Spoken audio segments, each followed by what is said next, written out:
ses cheveux bouclés, avec une couronne de fleurs sur la tête, et des habits brodés de diamants et de perles, tandis qu'on ne pouvait la voir sans l'aimer. Il y avait un jeune roi de ses voisins qui n'était point marié, et qui était bien fait et bien riche. Quand il eut appris tout ce qu'on disait de la belle aux cheveux d'or, bien qu'il ne l'eût point encore vue, il se prit à l'aimer si fort qu'il en perdait le boire et le manger. Et il se résolut de lui envoyer un ambassadeur pour lui demander en mariage. Il fit faire un carrosse magnifique à son ambassadeur. Il lui donna plus de 100 chevaux et 100 laquais, et lui recommanda bien de lui amener la princesse. Quand il eut pris congé du roi et qu'il fut parti, toute la cour ne parlait d'autre chose, et le roi, qui ne doutait pas que la belle aux cheveux d'or ne consentît à ce qu'il souhaitait, lui faisait déjà faire de belles robes et des meubles admirables. Pendant que les ouvriers étaient occupés à travailler, l'ambassadeur arrivé chez la belle aux cheveux d'or lui fit son petit message.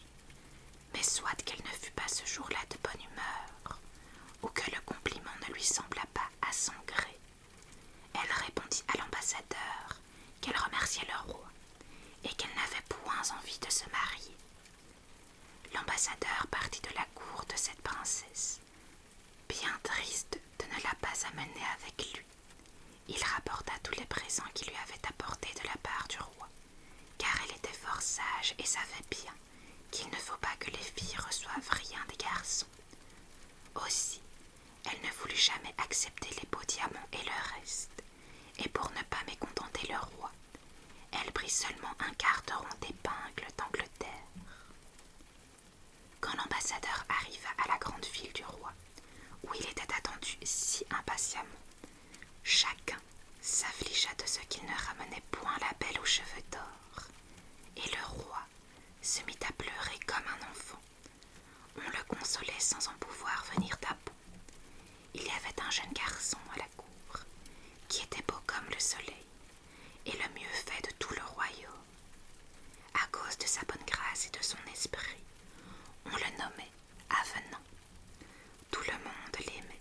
Or les envieux, qui étaient fâchés que le roi lui fît du bien, et qui lui confia tous les jours ses affaires. Avenant se trouva avec des personnes qui parlaient du retour de l'ambassadeur, et qui disaient qu'il n'avait rien fait qui vaille. Il leur dit sans y prendre trop de garde: si le roi m'avait envoyé vers la belle aux cheveux d'or, je suis certain qu'elle serait revenue avec moi. Tout aussitôt ces méchantes gens vont dire au roi: sire, vous ne savez pas ce que dit l'avenant, que si vous l'aviez envoyé chez la belle aux cheveux d'or, il l'aurait ramené. Considérez bien sa malice. Il prétend être plus beau que vous, et qu'elle l'aurait tant aimé qu'elle l'aurait suivi partout. Voilà le roi qui se met en colère tant et tant qu'il était hors de lui. Ah, ah, dit-il, ce joli mignon se moque de mon malheur, et il se brise plus que moi. Allons, qu'on le mette dans ma grosse tour, et qu'il y meure de faim. Les gardes du roi furent chez Avenant qui ne pensait plus à ce qu'il avait dit. Ils le traînèrent en prison, et lui firent 1000 mots. Ce pauvre garçon n'avait qu'un peu de paille pour se coucher, et il serait mort sans qu'il coulait une petite fontaine dans le pied de la tour, dont il buvait un peu pour se rafraîchir, car la faim lui avait bien séché la bouche. Un jour qu'il n'en pouvait plus, il disait en soupirant: de quoi se plaint le roi? Il n'a point de sujet qui lui soit plus fidèle que moi. Je ne l'ai jamais offensé. Le roi par hasard passait proche de la tour, et quand il entendit la voix de celui qu'il avait tant aimé, il s'arrêta pour l'écouter, malgré ceux qui étaient avec lui, qui haïssaient Avenant, et qui disaient au roi: à quoi vous amusez-vous, sire? Ne savez-vous pas que c'est un fripon? Le roi répondit: laissez-moi là, je veux l'écouter. Ayant ouï ses plaintes, les larmes lui vinrent aux yeux. Il ouvrit la porte de la tour et l'appela. Avenant vint tout triste se mettre à genoux devant lui et baisa ses pieds. « Que vous ai-je fait, sire, lui dit-il, pour me traiter si rudemment? Tu t'es moqué de moi et de mon ambassadeur, dit le roi. Tu as dit que si je t'avais envoyé chez la belle aux cheveux d'or, tu l'aurais bien ramené. Il est vrai, sire, répondit Avenant, que je lui aurais si bien fait connaître vos grandes qualités, que je suis persuadée qu'elle n'aurait pu s'en défendre, et en cela, je n'ai rien dit qui ne vous dût être agréable. Le roi trouva qu'effectivement, il n'avait point de tort. Il regarda de travers ceux qui lui avaient dit du mal de son favori. Et il l'emmena avec lui, se repentant bien de la peine qu'il lui avait faite. Après l'avoir fait souper à merveille, il l'appela dans son cabinet et lui dit « Avenant, j'aime toujours la belle aux cheveux d'or, ses refus ne m'ont point rebuté, mais je ne sais comment m'y prendre pour qu'elle veuille m'épouser. J'ai envie de t'y envoyer pour voir si tu pourras réussir. » Avenant répliqua qu'il était disposé de lui obéir en toutes choses et qu'il partirait dès le lendemain. « Oh, dit le roi, je veux te donner un grand équipage. Cela n'est point nécessaire, répondit-il. Il ne me faut qu'un bon cheval, avec des lettres de votre part. » Le roi l'embrassa, car il était ravi de le voir si tôt près. Ce fut un lundi matin qu'il prit congé du roi et de ses amis pour aller à son ambassade tout seul, sans pompe et sans bruit. Il ne faisait que rêver au moyen d'engager la belle aux cheveux d'or, d'épouser le roi. Il avait une écritoire dans sa poche, et quand il lui venait quelque belle pensée à mettre dans sa harangue, il descendait de cheval et s'asseyait sous des arbres pour écrire, afin de ne rien oublier. Un matin qu'il était parti à la pointe du jour en passant dans une grande prairie, il lui vint une pensée fort jolie. Il mit pied à terre et se plaça contre des saules et des peupliers qui étaient plantés le long d'une petite rivière qui coulait au bord du pré. Après qu'il eut écrit, il regarda de tous côtés, charmé de se trouver en un si bel endroit. Il aperçut sur l'herbe une grosse carpe dorée qui bâillait et qui n'en pouvait plus, car ayant voulu attraper des petits moucherons, elle avait sauté si haut hors de l'eau qu'elle s'était élancée sur l'herbe où elle était prête à mourir.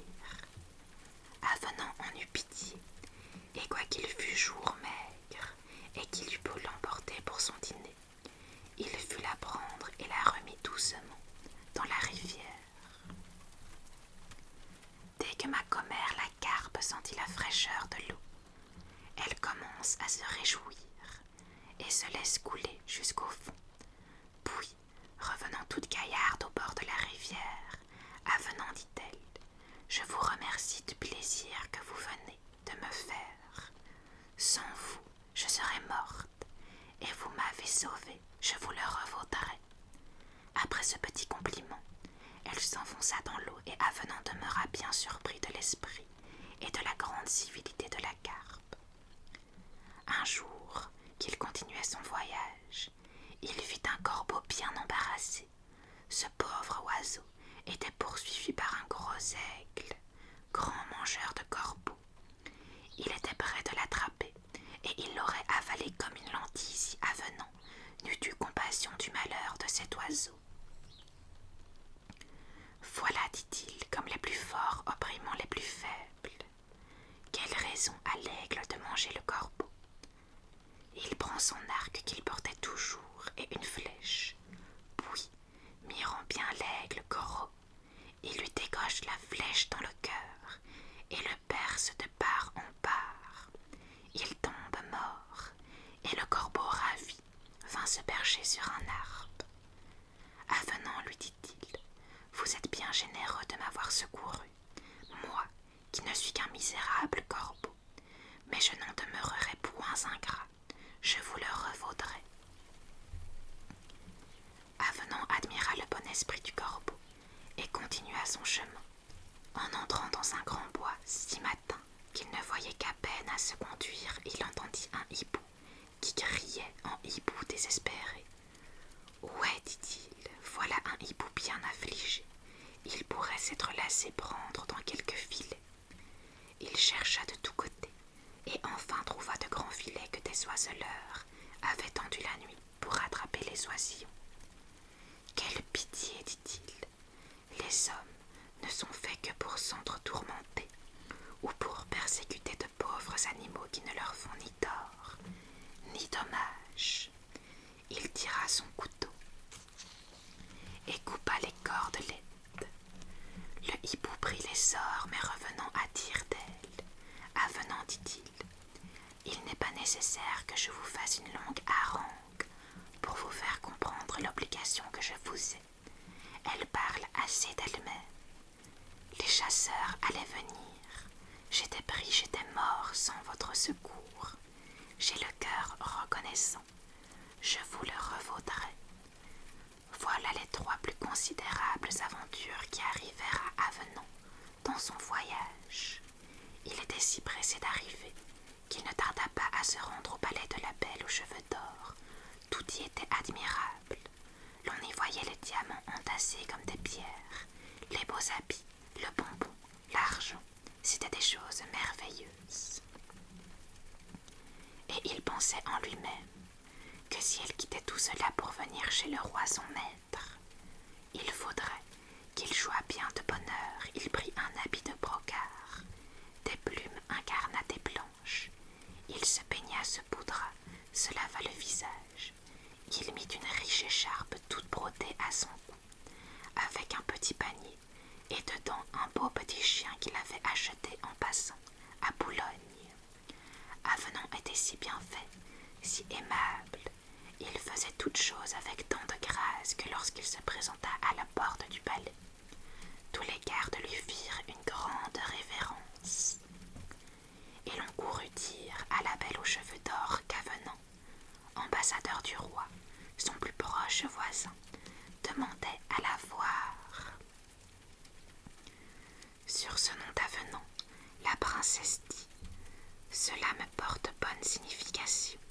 Je gagerai qu'il est joli et qu'il plaît à tout le monde. » « Vraiment oui, madame, lui dirent toutes ces filles d'honneur, nous l'avons vu du grenier, où nous accommodions votre filasse, et tant qu'il a demeuré sous les fenêtres, nous avons pu rien faire. Voilà qu'il est beau, répliqua la Belle aux cheveux d'or, de vous amuser à regarder les garçons. Ça, que l'on me donne ma grande robe de satin bleu brodé, et que l'on éparpille bien mes blonds cheveux, que l'on me fasse des guirlandes de fleurs nouvelles, que l'on me donne mes souliers hauts et mon éventail, que l'on balaye ma chambre et mon trône, car je veux qu'ils disent partout que je suis vraiment la Belle aux cheveux d'or. Voilà toutes ces femmes qui s'empressaient de la parer comme une reine. Elles étaient si hâtées qu'elles s'entrecognaient et n'avancèrent guère. Enfin, la princesse passa dans sa galerie au grand miroir pour voir si rien ne lui manquait. Et puis, elle monta sur son trône d'or, d'ivoire et d'ébène, qui sentait comme baume, et elle commanda à ses filles de prendre des instruments et de chanter tout doucement pour n'étourdir personne. L'on conduisit Avenant dans la salle d'audience. Il demeura si transporté d'admiration qu'il a dit depuis bien des fois qu'il ne pouvait presque parler. Néanmoins, il prit le courage et fit sa harangue à merveille. Il pria la princesse qu'il n'eût pas le déplaisir de s'en retourner sans elle. « Gentil Avenant, lui dit-elle, toutes les raisons que vous venez de me conter sont fort bonnes, et je vous assure que je serai bien aise de vous favoriser plutôt qu'un autre.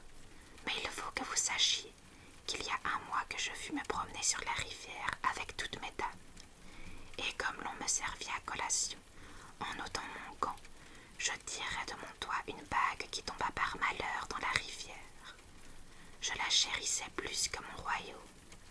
Je vous laisse juger de quelle affliction cette perte fut suivie.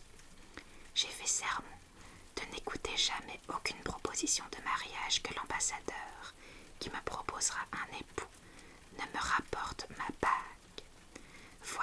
présent ce que vous avez à faire là-dessus, car quand vous me parleriez 15 jours et 15 nuits, vous ne me persuaderiez pas de changer de sentiment. »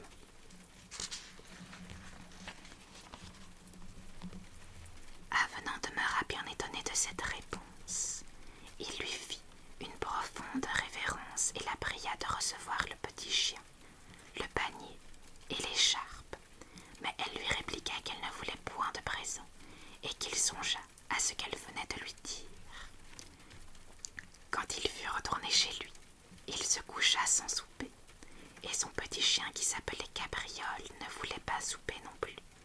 Il vint se mettre auprès de lui, tant que la nuit fut longue, Avenant ne cessa point de soupirer. « Où puis-je prendre une bague tombée depuis un mois dans une grande rivière ?» disait-il. « C'est toute folie de l'entreprendre, la princesse ne m'a dit cela que pour me mettre dans l'impossibilité de lui obéir. » Il soupirait et s'affligeait très fort. Cabriole, qui l'écoutait, lui dit: « Mon cher maître, je vous prie, ne désespérez point de votre bonne fortune. Vous êtes trop aimable pour n'être pas heureux. Allons, dès qu'il fera jour, au bord de la rivière. » Avenant lui donna de petits coups de la main et ne répondit rien, mais tout accablé de tristesse, il s'endormit. Cabriole, voyant le jour, cabriola tant qu'il l'éveilla et lui dit: « Mon maître, habillez-vous et sortons. » Avenant le voulut bien. Il se lève, s'habille et descend dans le jardin, et du jardin, il va insensiblement au bord de la rivière, où il se promenait, son chapeau sur ses yeux et ses bras croisés l'un sur l'autre, ne pensant qu'à son départ, quand tout à coup, il entendit qu'on l'appelait. « Avenant, Avenant !» Il regarde de tous côtés et ne voit personne, il crut rêver.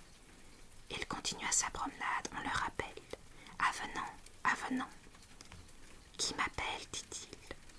Cabriole, qui était fort petit et qui regardait de près dans l'eau, lui répliqua: « Ne me croyez jamais, si ce n'est une carpe dorée que j'aperçois. » Aussitôt la grosse carpe paraît et lui dit: « Vous m'avez sauvé la vie dans les prés des Alisiers, où je serais resté sans vous. Je vous promis de vous le revaloir. Tenez, cher Avenant, voici la bague de la belle aux cheveux d'or. » Il se baissa et la prit dans la gueule de ma commère, la carpe, qu'il remercia 1000 fois. Au lieu de retourner chez lui, il fut droit au palais avec le petit Cabriole, qui était bien aise d'avoir fait venir son maître au bord de l'eau. L'on alla dire à la princesse qu'il demandait à le voir. « Hélas, dit-elle, ce pauvre garçon, il veut prendre congé de moi. Il a considéré que ce que je veux est impossible, et il va le dire à son maître. » L'on fit entrer Avenant, qui lui présenta sa bague et lui dit: « Madame la princesse, voilà votre commandement fait. Vous plaît-il recevoir le roi mon maître pour époux ?» Quand elle vit sa bague, où il ne manquait rien, elle resta si étonnée qu'elle croyait rêver. « Vraiment, dit-elle, gracieux Avenant, il faut que vous soyez favorisé de quelque fait, car naturellement cela n'est pas possible. »« Madame, dit-il, je n'en connais aucune, mais j'avais bien envie de vous obéir. »« Puisque vous avez si bonne volonté, continua-t-elle, il faut que vous me rendiez un autre service sans lequel je ne me marierai jamais. Il y a un prince qui n'est pas éloigné d'ici, appelé Galifron, lequel s'était mis dans l'esprit de m'épouser. Il me fit déclarer son dessein avec des menaces épouvantables, que si je le refuserais, il désolerait mon royaume. Mais jugez, si je pouvais l'accepter, c'est un géant qui est plus haut qu'une eau de tour. Il mange un homme, comme un singe mange un marron. Quand il va à la campagne, il porte dans ses poches des petits canons, dont il se sert au lieu de pistolets. Et lorsqu'il parle bien haut, ceux qui sont près de lui deviennent sourds. Je lui mandai que je ne voulais point me marier et qu'il m'excusa. Cependant, il n'a point laissé de me persécuter. Il tue tous mes sujets, et avant toute chose, il faut vous battre contre lui et m'apporter sa tête. » Avenant demeura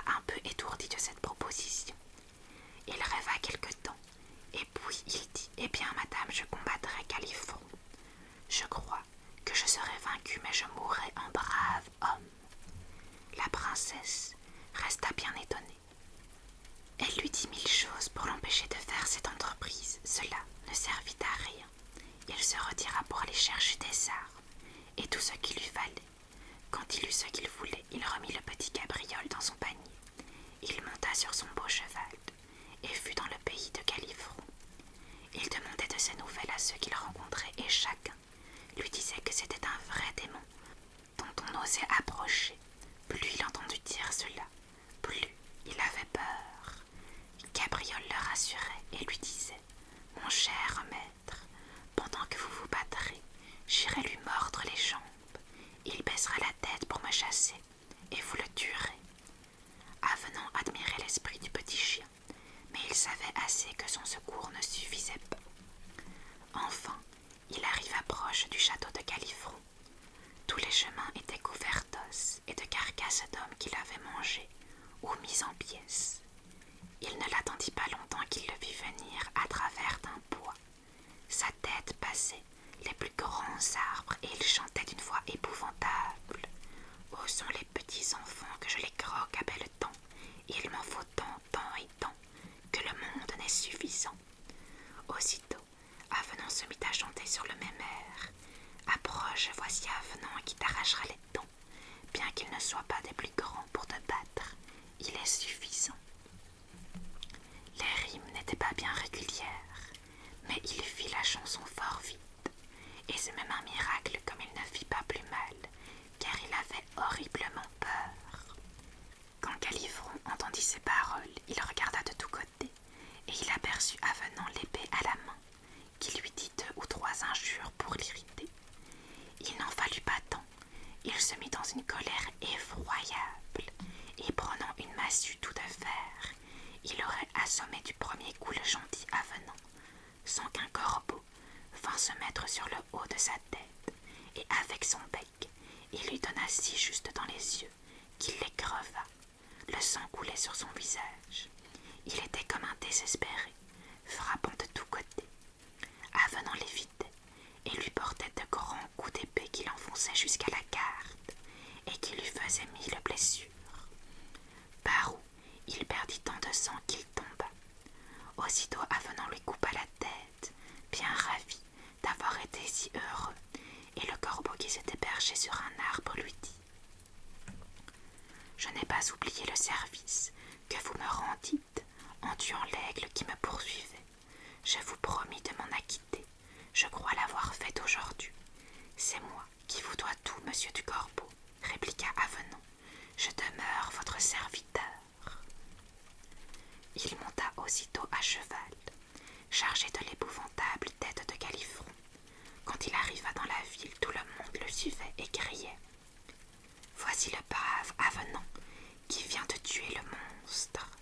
De sorte que la princesse, qui entendit bien du bruit et qui tremblait qu'on ne lui vînt apprendre la mort d'Avenant, n'osait demander ce qui lui était arrivé, mais elle vit entrer Avenant avec la tête du géant, qui ne laissa pas de lui faire encore peur, bien qu'il n'y eût plus rien à craindre.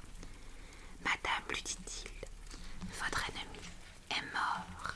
J'espère que vous ne refuserez plus le roi, mon maître. » « Ah, si fait, dit la belle aux cheveux d'or, je le refuserai, si vous ne trouvez moyen, avant mon départ, de m'apporter de l'eau de la grotte ténébreuse. Il y a proche d'ici une grotte profonde qui a bien 6 lieues de tour. On trouve à l'entrée 2 dragons qui empêchent qu'on y entre. Ils ont du feu dans la gueule et dans les yeux. Puis, lorsqu'on est dans la grotte, on trouve un grand trou dans lequel il faut descendre. Il y a plein de crapauds, de couleuvres et de serpents. Au fond de ce trou, il y a une petite cave où coule la fontaine de beauté et de santé. C'est de cette eau que je veux absolument. Tout ce qu'on en lave devient merveilleux. Si l'on est belle, on demeure toujours belle. Si on est laide, on devient belle. Si l'on est jeune, on reste jeune. Si l'on est vieille, on devient jeune.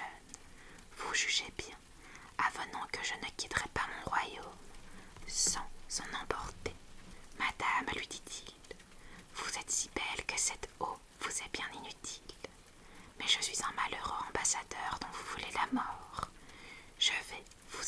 chercher ce que vous désirez, avec la certitude de n'en pouvoir revenir. La Belle aux cheveux d'or ne changea point de dessein, et Avenant partit avec le petit chien Cabriole pour aller à la grotte ténébreuse chercher l'eau de beauté. Tous ceux qu'il rencontrait sur le chemin disaient « C'est une pitié de voir un garçon si aimable s'aller perdre de gaieté de cœur.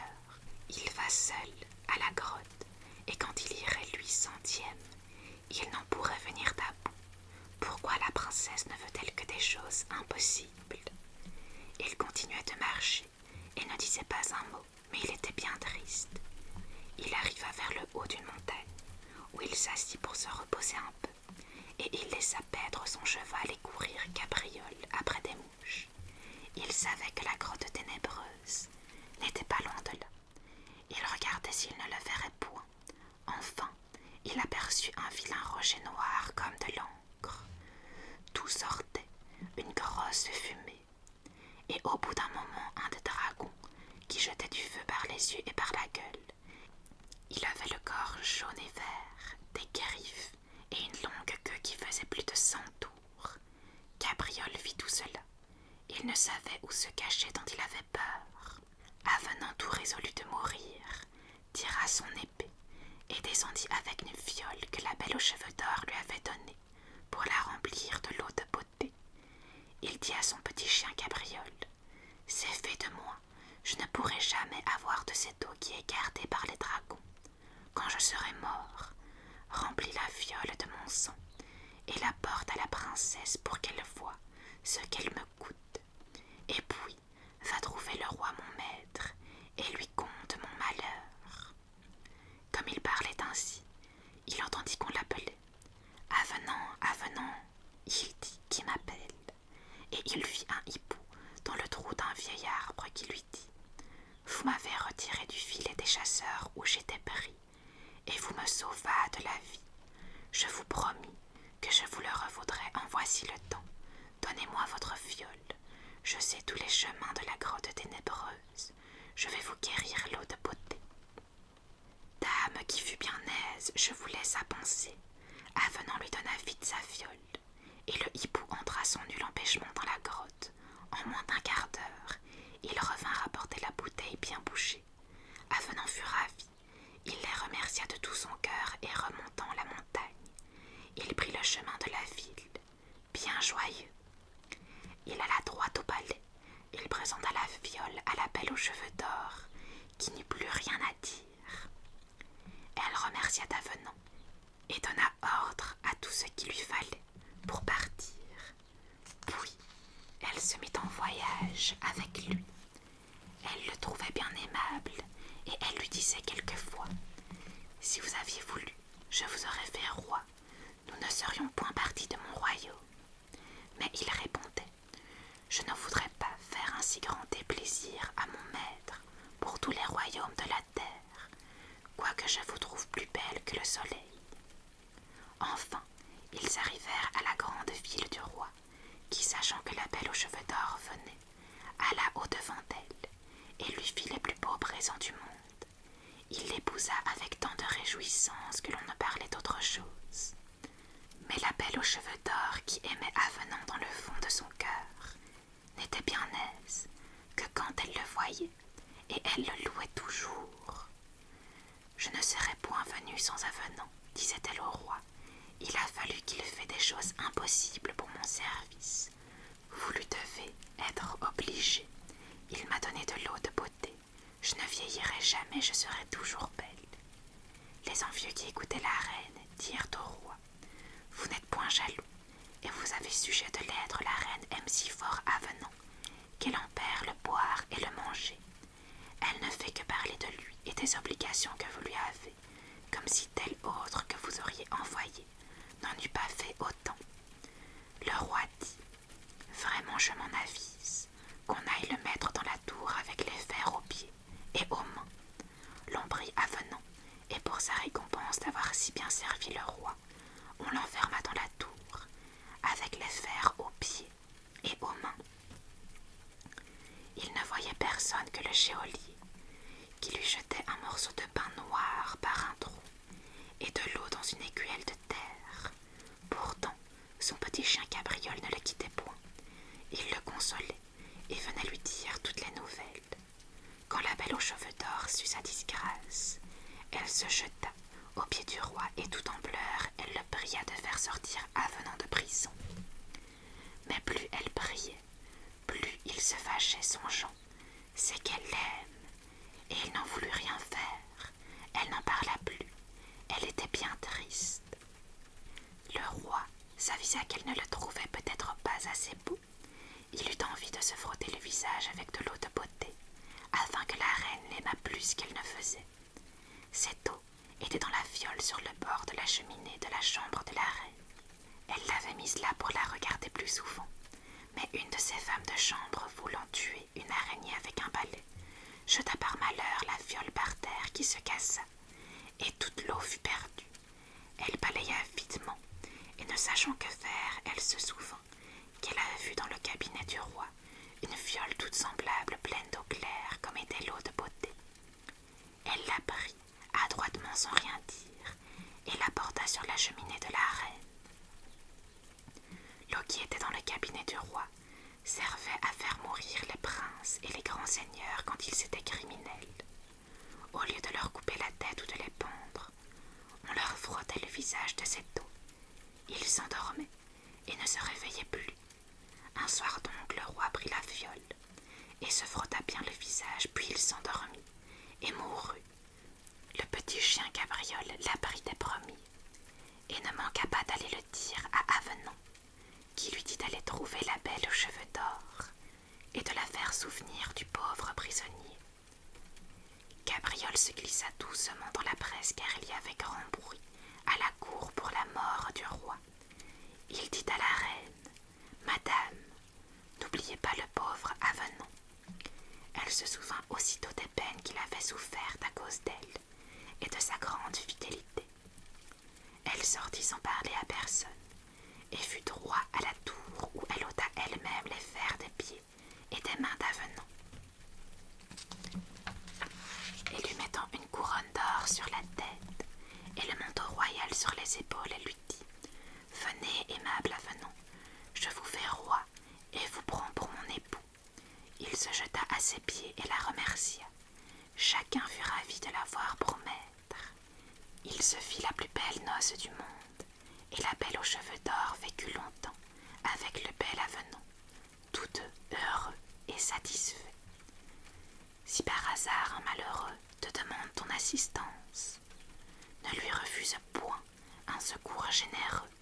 Un bienfait tôt ou tard reçoit récompense.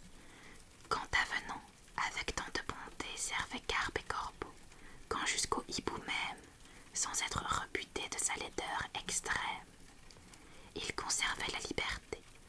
Aurait-on pu jamais le croire que ces animaux quelques jours le conduiraient au comble de la gloire, lorsqu'il voudrait du roi servir le tendre amour, malgré tous les attraits d'une beauté charmante qui commençait pour lui de sentir des désirs. Il conserve à son maître, étouffant ses soupirs, une fidélité constante. Toutefois, sans raison, il se voit accusé. Mais quant à son bonheur, il paraît plus d'obstacles. Le ciel lui devint un miracle, qu'à la vertu jamais le ciel n'a refusé. Voilà les amis, pour ce conte.